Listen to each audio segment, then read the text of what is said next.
તેથી મુસલમાની રાજાએ એટલું કીધું કે તને દુઃખ પડે તો તારી સામુંડા આવે. તેથી હાથિયા કાંબલે એટલું કીધું મહારાજ એ તો ખરે ખબર્યું પડે સામુંડા આવે કે ન આવે. અને તેથી મુસલમાની રાજાના મોઢામાંથી હુકમ છૂટી ગયો જાવાને ફાંસીના માસડે સડાવી દીધો. આજ મારે એની સામુંડ ને જોવી છે, એની સામુંડ કેવડી છે ને ક્યારે આવે છે એ મારે જોવું છે. જાવ જાવ અને ફાંસીના માસડે સડાવી દો. અને સાહેબ 5 મોડીએ બાંધ્યો તો એમનામ સિપાહીઓએ ઢહડીને ઉપાડ્યો. પણ ડગલે સામુંડા પગલે સામુંડા, ડગલે સામુંડા પગલે સામુંડા.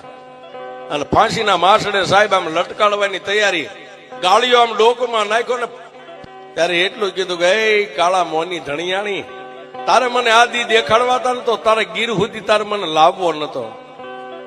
કાં તો મારા બાપ હીરિયા કાંભલ્યાની કમાણી ખૂટી ગઈ અને કાં તો સામુંડા આજ તો પગે પાંગળી બની ગઈ હોય.